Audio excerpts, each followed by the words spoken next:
Guys welcome back to our channel, যার নাম হলো অডিও স্টোরি ফর কিডস।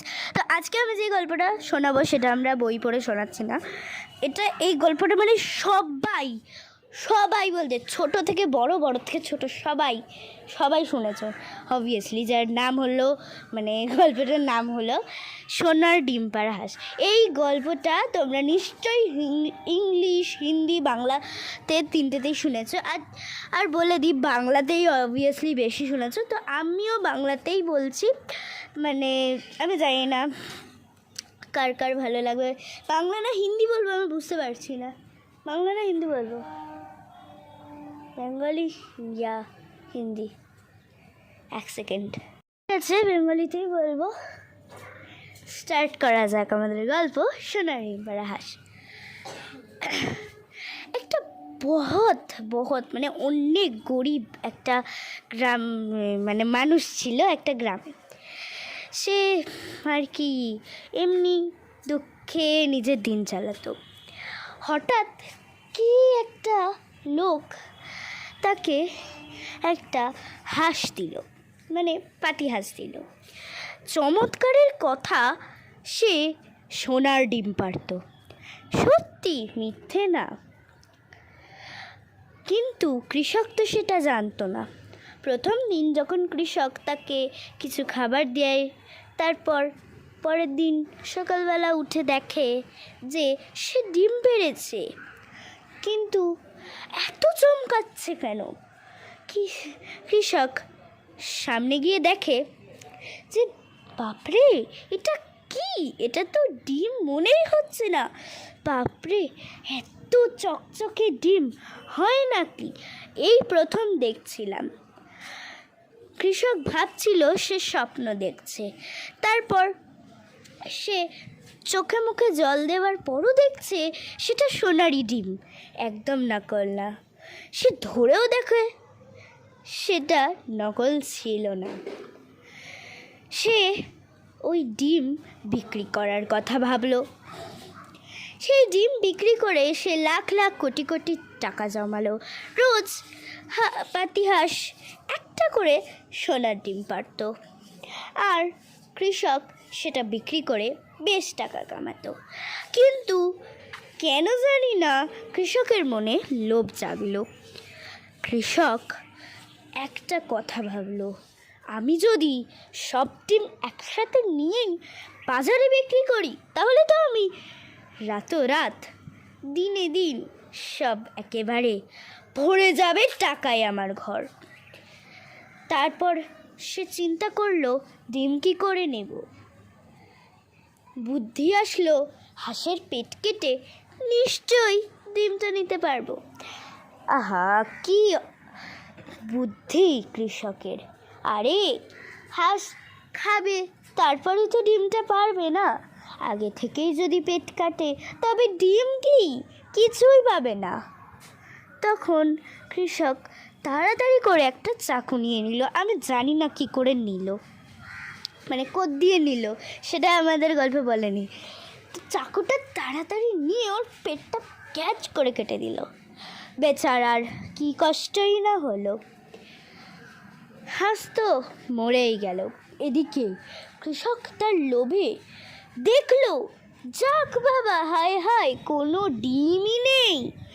হাঁস এমনি ডিম তাও নেই, কিছুই নেই, শুধু রক্তে ছড়াছড়ি।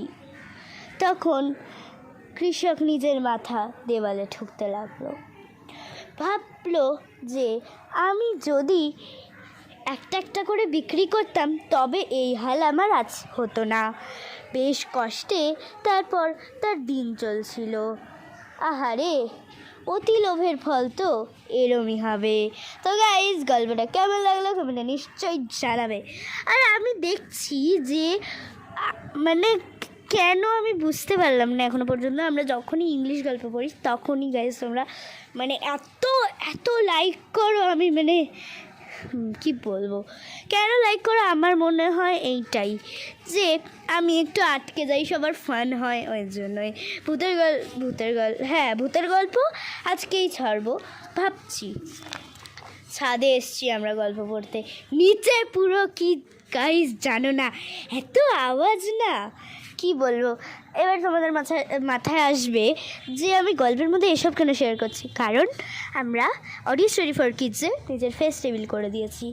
তো গাইস একটা ভিডিওতে যে সুন্দরবনের ব্লগটা আছে না, ওটা না আমরা মনে হয় না ছাড়তে পারবো, কারণ ইউটিউব ওই অত ডেটা নিতে পারছে না, মানে অতটা বড় গাইস 3 ঘন্টা হয়ে গেছে টোটাল মিলে। একটা 1 ঘন্টা 8 মিনিট, তারপর আরেকটা 1 ঘন্টা পুরো, তারপর আরেকটা 1 ঘন্টা 20 মিনিট। গাইস কি বলবো জানো, এত হয়ে গেছে, মানে আরে একদিনের তো ওরকম ইয়ে করতে হবে না, আমাদের সব দেখাতে হবে। তো আমি ওকে বললাম যে এবার যেখানে ঘুরতে যাব ওটার মিনি ব্লগই ছাড়বো। আর ওরা গেছিলো কোথায় গেছিলো শোনো, দার্জিলিং আর ডুয়ার্স।